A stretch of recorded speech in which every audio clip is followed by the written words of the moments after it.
right, this is long overdue, but I got Cat's Corner coming back at you. Me and Pete have talked about trying to do one of these at least once a month, maybe Yeah. two a month. Keep everyone updated on some news about the PGM markets. So everything's been real volatile right now, Pete. Everything's down. Most commodities are headed down. People are starting to fear recession. Yeah. In the short term, we've seen palladium go up a little bit the last couple days. Yeah, but that's just a few trading sessions, but the last 3 weeks, Nick, it's Yeah. been brutal. we're Just still brutal. down. Yeah.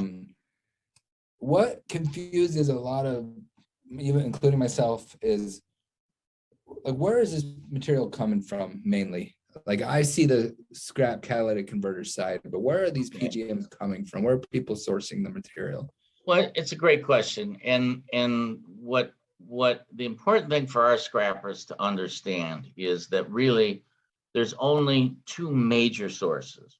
I did almost an hour with the head of South African mines, and they do about 50 to 60% of the product.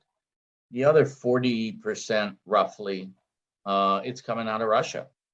And it's just the way it is. I mean, That's all the stuff under the ground material. yeah, that's all product being mined. Exactly right. Yeah. So And 40 out of Russia, 60 out of 60 Africa. out of South Africa. Yeah. And what's interesting is Mr. Davis is Dr. Davis, actually a PhD in metals. He's a fascinating man, and a good pilot too.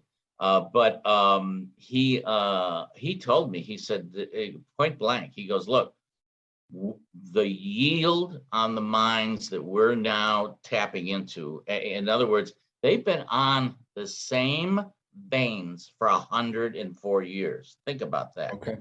At some point, it's going to start reducing. And in effect, they were 6 feet under the ground, 60 feet. Now they're 1,000 feet, and they're still going. But the yields have been dropping. The big question is, are those yields just because as you're mining, a lot of times your vein will reduce its yield, and then it'll pick back up as you go further in. It's hard to say. But at the moment, within the current couple of years, we've been seeing a reduction in yield. And remember, to create a new mine, it's almost 7 years from soup to nuts before, you're putting it in a Are catalytic. there a lot of new prospects for these platinum, palladium, rhodium mines out there? There are a lot of new prospects to find new material. As I lecture around the world, I just finished a lecture in England at the mining symposium in London, and I spoke with 300 or 400 miners there, and these guys are really busting a hump to get it out of the ground. But I don't believe I remember speaking to anybody that was even remotely 1 to 2 years close to bringing fresh product to the market. And that was the biggest mining conference there was at the time. So obviously Russia is a hot topic right now. That stuff coming out of Russia, is that getting to the market still, or is it? There's been some exceptions made. Also, remember that just because the U.S. cut off Russia from producing, China's buying everything they get their hands on. So, the product is still coming out. The so-called embargo, the Chinese don't pay any attention to it. So, and remember, they really produce a lot of the products, and Taiwan is our number one chip manufacturer, and they're getting products. So, it's slowed down quite a bit, but that's not because of product, Nick. It's because of chip manufacturing itself. We're seeing a great slowdown in production for demand, because now think about this. When you talk about chips, you mean the chips that are going in the vehicles? Perfect. And these pickup trucks. Yep, exactly right. Sedans. let's take it even further downstream. Okay, we've gone from the mine now. Now we're going to the chips, and the chips go in the light truck, and the light truck has a catalytic converter. But if we don't have enough chips, we aren't going to need that catalytic converter. And actually, Brett Eckhart and I had a very long talk about this not long ago, about how we felt prices were going down because we were seeing the whole stream as slowing down. And this happens. You and I both know it. You know, a couple times a year we'll see market prices take a pretty good hit, and we were expecting it. And per our discussion, we were pretty accurate. You know. So when do you see the market coming back anytime soon, or is it still so reliant on the chip production? Well, that's a great question, and if we go further out, all right, there's something referred to as a PEM, which is a proton exchange membrane. Big word. I like the acronym; it's easier. But when you force hydrogen or methane, depending on the membrane, over this membrane, which has a lot of platinum, palladium, and rhodium too usage in it, it creates hydrogen.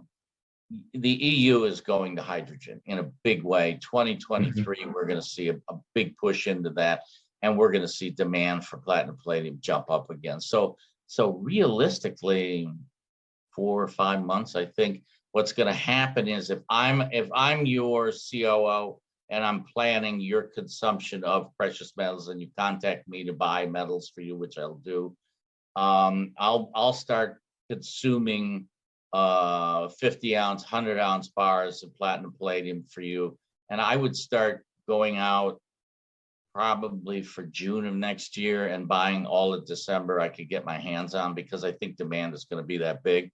So that's a great question, Nick. When you're saying, "Hey, when is this slump going to dry up?"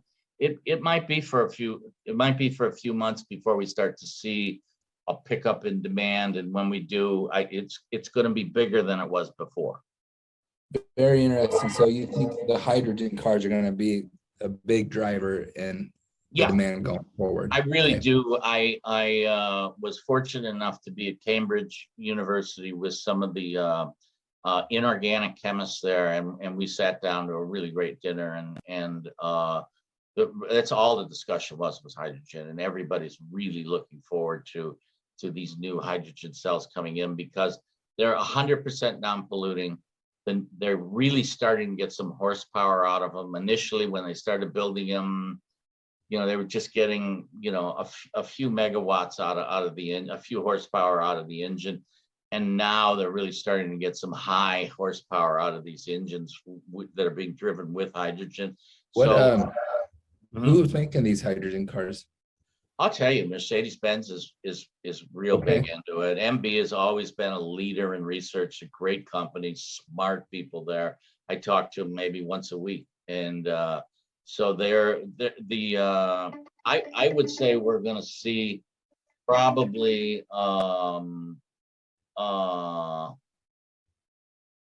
probably most of the major manufacturers in trucks too is going to be very, very big, because it's cheaper to run against diesel with hydrogen very soon. So we're going to see big trucks, 18-wheelers are going to be pushing it, and then boats too. Yeah. So even 18-wheelers, even like the Peterbilts and trucks like of that nature, you think will be hydrogen? Absolutely right. I mean, the thing is that you and I both know that we're just getting kidded. I mean, we shut off the oil in America because we wanted to buy it from foreign countries for more money, which I'm not real smart. I get confused easily. So, you know, that's never made a lot of sense to me either. So. Okay, so I'm not alone on that one then. Yeah. And so I'm looking at that, going, well, what are we going to do? And then I'm looking at hydrogen, going, you know, hydrogen is the most prevalent molecule in actually atom in the galaxy. There's lots of it, and we can force it over these PEM membranes and make lots and lots of liquefied hydrogen and power really everything. And I mean everything from planes to boats to trucks. So that's the future as I see it right now. Awesome. Well, yeah, I'd love you to share some information on Sure. the membrane and all that because that is interesting. Well, So, you know what? I always felt the Cat's Corner reaches out to all our brothers that are doing scrap. And, I'm always got my hands in scrap all the time and dealing with people involved in it. And the thing is, okay, the price is this, but I've always felt that our job is to kind of let you know why the price is there, yep. why. And so hopefully we can And keep it's up people to them if informed. they want to hold or if they want to let it go, because Yep. like none of us can predict Yep. the future. I No. would like to see the market turn for the better here soon. Yep. But Well, we might be in a rough few months here, No, I think you're right. I don't see, the end consumer right now for our guys that don't know this is China consumes 61% of all the copper in the world. And the bottom line is that when you lock up 65 million workers in their home due to COVID, the demand dries up.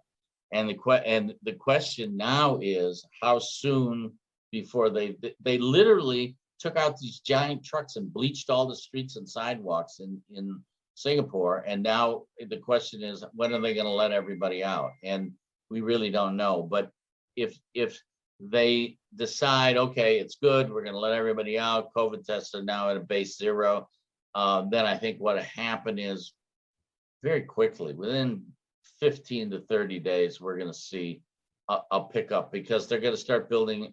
They're going to start building reserves again, and the demand will really be like a wave, and we'll see product. I agree.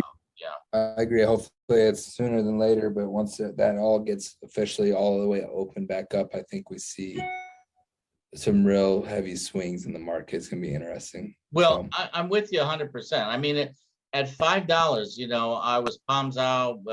Matter of fact, Brett and I were each telling your people, look, it's time to start selling this stuff. I'm looking at, anytime it's bouncing against that 325, 314 area, it looks attractive to me if you can put it away, if you have the resources. That's the bottom line, the buying power and holding. But if you can put some product away against the $3 area, you're probably going to end up being all right because it's about halfway back realistically. Yep. Well, thank you for your insight. Let's You do this bet. more often. Let's try to, if we can pull it off once a week, let's do it. Keep everyone Wow, that'd be posted. nice. That'd be Because nice. you have a lot of information out there on what's kind of going on. The Yeah, big picture well, of it, so. maybe we could do platinum, palladium, and then a lot of our guys are dealing in copper. Maybe I can do a little fill in on what's happening in Central and South America as far as Yeah, we can production talk goes. about that a little more Yeah, next time. be happy to. You bet. All right. Well, thanks everybody. Catch us on Cat's Corner. Catch Pete Thomas. Go look for him, and we'll all be in touch with everybody soon. All right. Thank you so much. Thanks.